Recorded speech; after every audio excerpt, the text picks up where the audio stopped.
Well, let's talk about that final thing. What does that last 24 to 48 hours look like? So the phrase we use is active dying to distinguish it from the rest of living dying therapy. And the body is actively shutting down. So system by system, you'll stop, your kidneys will shut down. You're not making as much urine, in part because you stopped drinking probably a few days ago because your body couldn't handle the fluids. So, and thanks to kidney shutting down, you get a buildup of toxic metabolites and get a little intoxicated, a little dreamy. That may be the course, or that may be the mechanism of your delirium. So you're not eating, you're not drinking as a general rule. You're probably a little fuzzy or entirely asleep. Breathing, so some of the two biggies, those can happen anywhere along the way, but the ones that tell you you're really close are when you have mottling of the skin, a sort of lacy, bluish experience where your body's just not moving blood effectively. And you'll see skin changes, especially at the extremities. And breathing patterns change. Oftentimes you get apneic, so long periods of no breath at all. You often hear something that's sort of like a frightful phrase, but the death rattle, which often is sort of a gurgling sound with breathing. That's just because your oropharynx is no longer, the reflexes are dying out, so you're no longer moving fluids as they pool in the back of your throat, which is an important note there. If your reflexes are no longer functioning, you're not likely feeling it. So a death rattle sounds pretty gnarly, but it's generally probably harder for the audience than the person dying. But those are the things that are typically experienced in a body that's actively dying. And that's only going to last a matter of days. At most, hours to a day or two. I think the other thing that's happening is the experience for the people around that person, right? And there's so much to say in that space, but I do think having, counseled a lot of people, there's a feeling of preciousness, right? We don't know when that last breath is going to come. We maybe we really want to be there. Maybe we feel like we can't. But often for someone watching and waiting, it can be really hard to stay connected to our own experience. So like people won't get up and go to the bathroom because they don't want to miss that moment. They won't eat. They don't eat. Maybe their appetite is low anyways, which, is fine. But it is a time to be thinking about really basic needs and basic comforts for everyone in the space,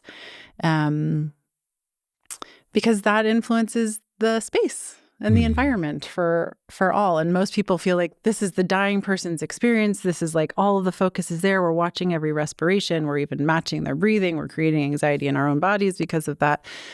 And if we can invite attention to everyone's experience and give permission to you need to take a walk, go take a walk. It may mean that they die when you're not in the room.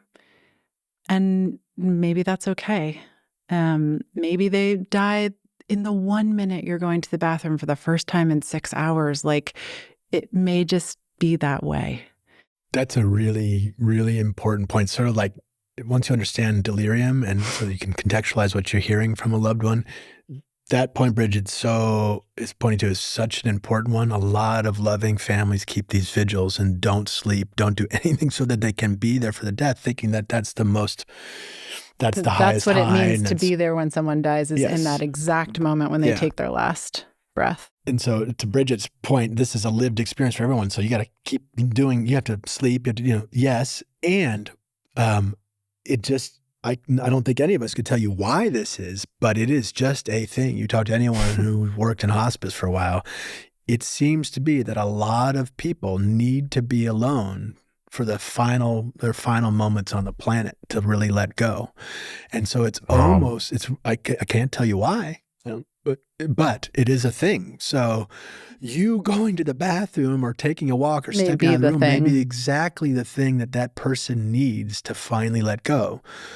So the message is don't leave, and therefore the person will never let go. You just potentially can make it harder and harder for that person to actually finally let go. So go to the bathroom, take a walk, kiss the person goodbye, and drink some water, and know that not only they may be gone when you come back, but that may be exactly what they needed to finally let go.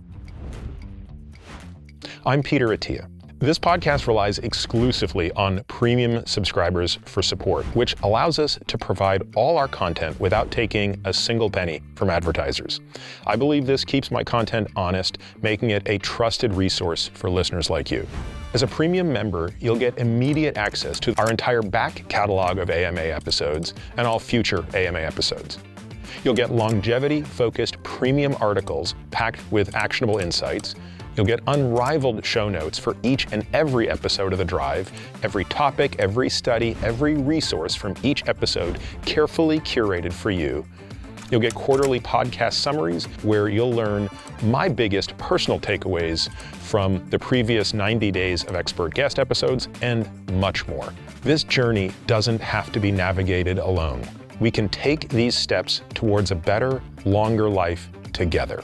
Become a premium member today at peterattiamd.com/subscribe to join me in a shared commitment to a healthier future.